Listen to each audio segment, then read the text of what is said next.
2022 Summer Training. Week 12. Day 5. Morning Nourishment. Genesis 45:5. And now do not be grieved or angry with yourselves because you sold me here, for God sent me before you to preserve life. Genesis 50:20. Even though you intended evil against me, God intended it for good. Romans 8:28. And we know that all things work together for good to those who love God, to those who are called according to His purpose. The rulership of the Spirit is the top stone, the capstone, of the structure of the teaching of the Spirit. The record of Joseph's life is a revelation of the rulership of the Spirit, for the rulership of the Spirit is the reigning aspect of a matured saint.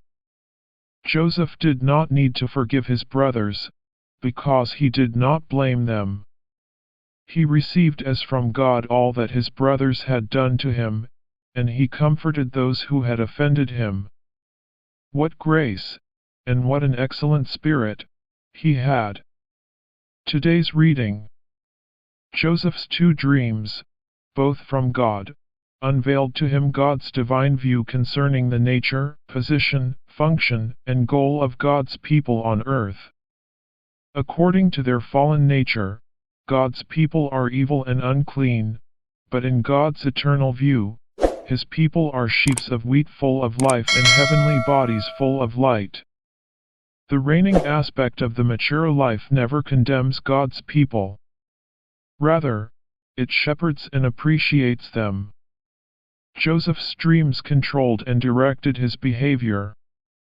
The life manifested in the story of Joseph is the resurrection life, the life of God. Although Joseph was in an exciting situation, he did not display any looseness. This is life.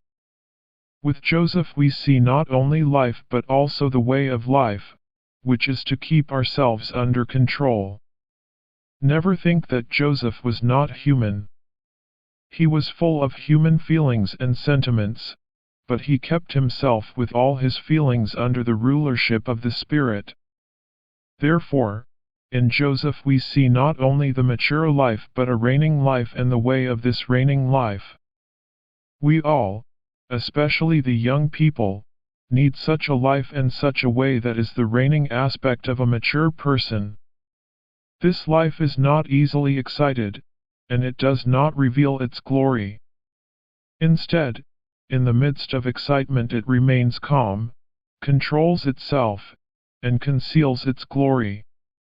Joseph was a person who denied himself. I do not know of any other person who was offended to the degree Joseph was, yet who had not the slightest desire for revenge.